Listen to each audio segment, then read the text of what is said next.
creative friends, this is Deb at Baker Creek Ceramics, and I'm going to give you a video demo on how to make molds out of silicone caulking.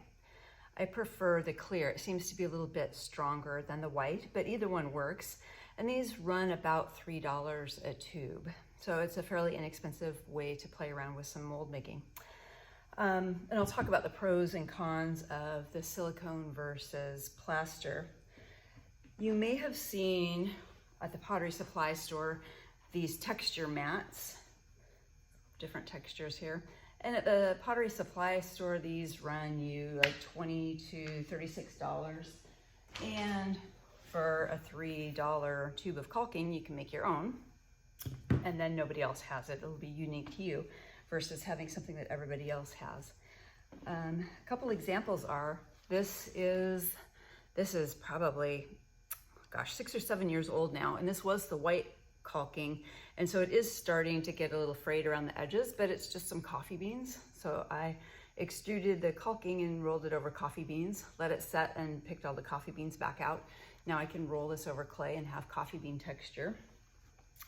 And another one I'm going to demo for you is, this is pineapple texture. A benefit of the silicone caulking is you can use it to wrap around like branches and bark and rounded surfaces without building up all the supports you would need to make a plaster mold. The other thing you can do is you can use the silicone and mix it with cornstarch to make a harder mold. This happens to be one of a little lock, and I'll demo that. It's not quite as great as a plaster mold, but it has its benefits depending on what shapes you're working with. So we'll talk about that second. Actually, let's start with that. So let's start with mixing some cornstarch in with our silicone. You want to take your tube of silicone, and with a sharp knife or X-Acto knife, you're going to snip the end of the tube off, and then you're going to put it into a caulking gun here. And you'll need something sharp to jab through the foil. So let's just break the foil seal there. So we've got our caulking gun ready to go. I like to take a little baggie and a little spoon of cornstarch in the baggie. So this is a tablespoon just for reference. I'm not quite using the whole thing. There is no magic formula. The more cornstarch you add, the faster your silicone is going to set up. So that was a tablespoon, that was about half full. So I'm going to take my silicone caulking and I'm going to squeeze about a half a cup-ish. I'm just kind of eyeballing it.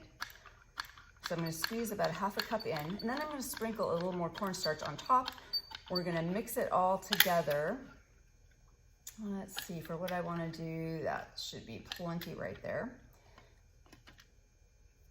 So I'm going to sprinkle some more cornstarch on top. We're going to massage it together.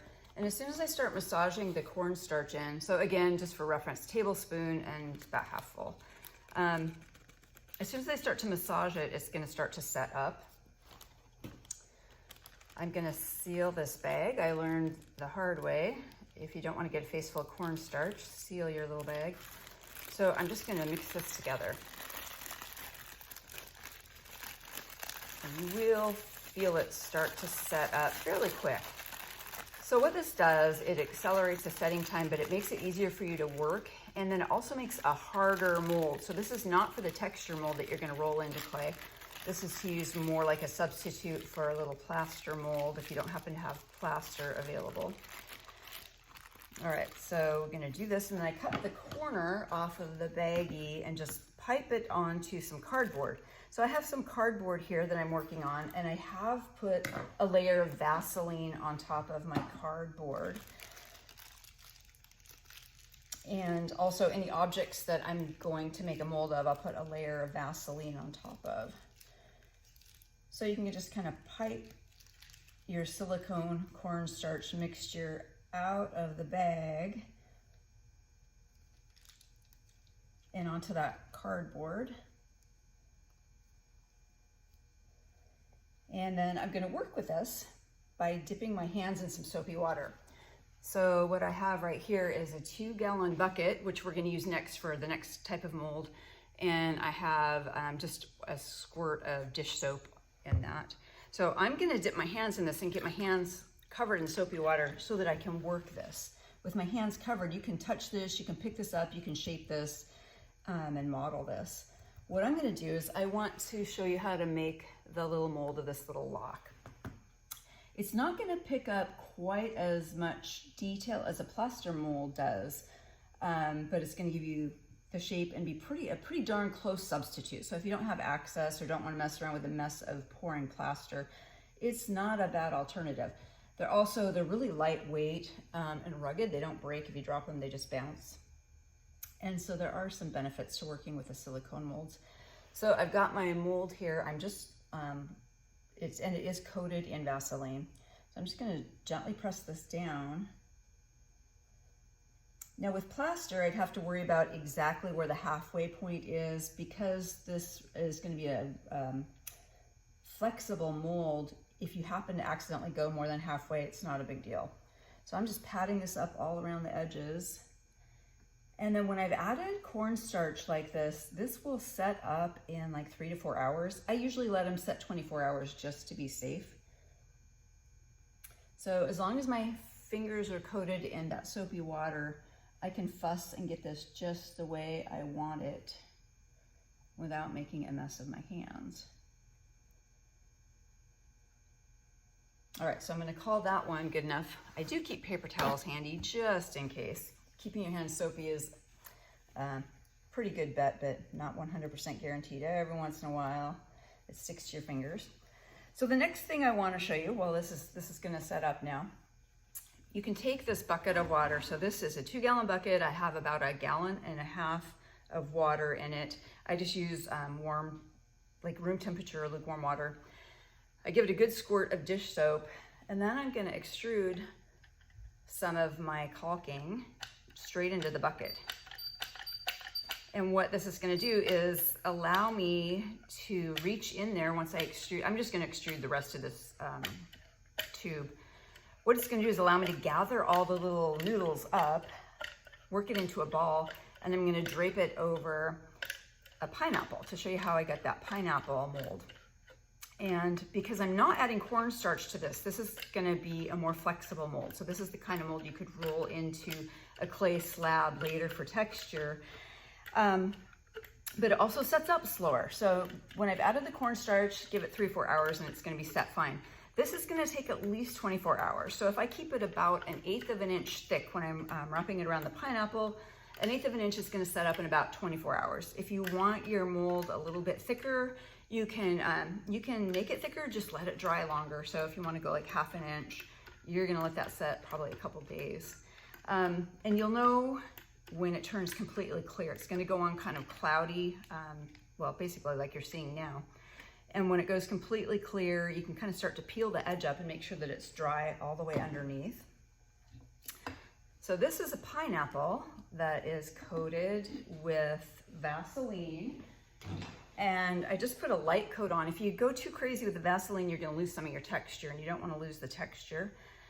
And I'm going to just reach my hands in, and because it's soapy water, it shouldn't stick to my hands too much. So you can just kind of, so basically I'm just doing this. I'm gathering it up into a ball, and then I can lift the whole thing out and kind of squeeze the water out of it.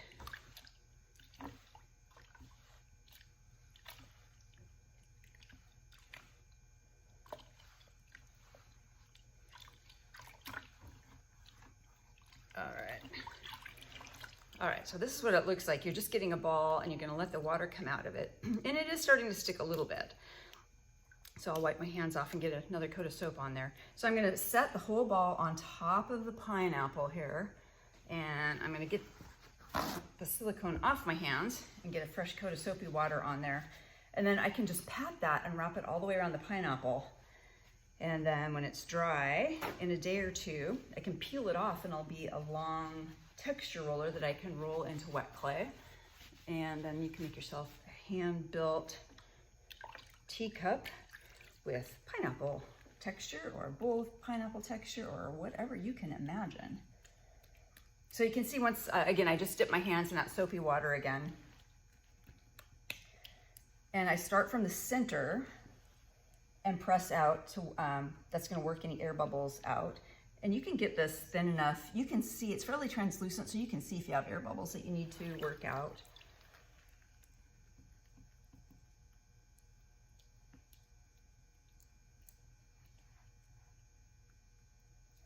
And you've got lots of working time with this because this is straight out of the tube, and we did not add any cornstarch to this. So you've got at least a half an hour to work with before this is going to start to set up, at least in any normal Pacific Northwest kind of weather.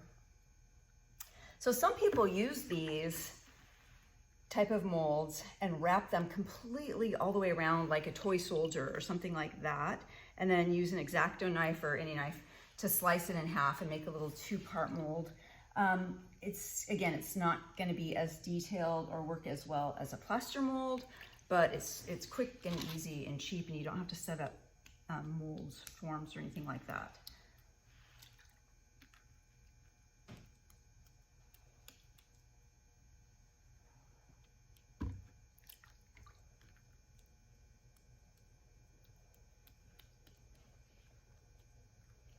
All right, so that's pretty much it. I'll hold that up.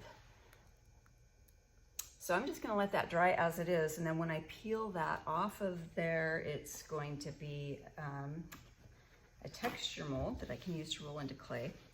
And I'll show you what that looks like in just a second here. Get our water out of the way.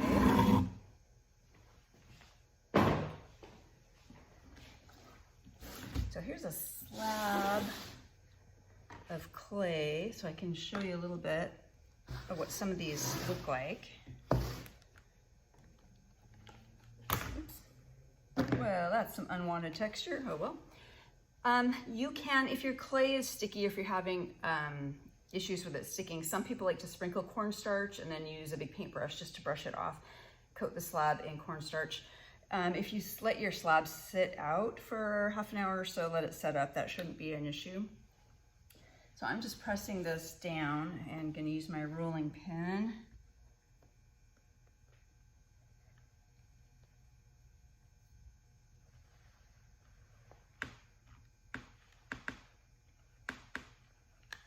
So that's our coffee beans, and I'll hold that up and show you what that looks like. And I could have pressed firmer on that. I didn't go as firm as I probably should have. And here's our pineapple skin. Let's roll this pineapple skin.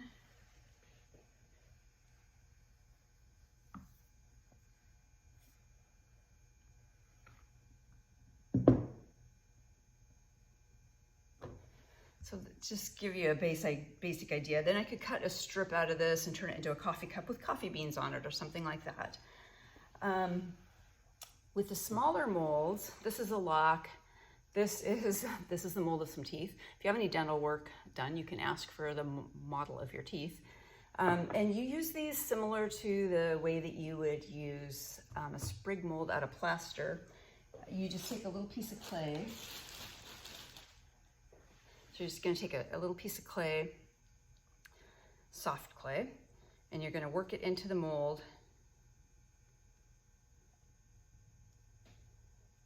And then cut any excess off.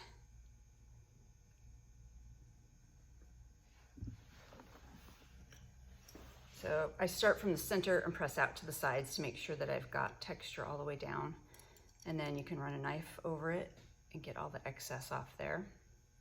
And then ideally you want to let this set up for, gosh, at least a half an hour, maybe an hour, because it's not plaster. So that's the downside of these guys, is it's not going to dry extra quick like a plaster sprig mold does. So you're going to have to be more patient. So you would let this dry, and then the way that I get them out, so we'll pretend I let this dry for an hour. What I do to get them out is I just slam them on top of some other clay and then gently try to peel it out. We'll see if it'll come out because it's so wet here. Yeah, it's so wet. I'm gonna lose a little bit there. And then once that sets up, I would just cut this off with a knife, and I could slip and score and join that. I'll show you. So this is one that I did. I let this set up about an hour, so I'll hold that up.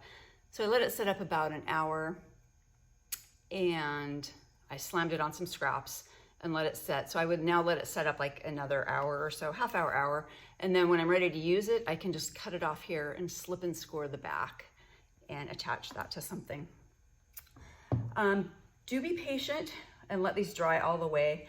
If you get excited your first couple times and try to peel it off because it feels like it's firm on the top, remember the underside hasn't had any air exposed to it. So if you try to pull it off prematurely, you're gonna lose all that gorgeous texture. And here's an example of what that looks like. This was just a metal grate that I found out in the industrial area.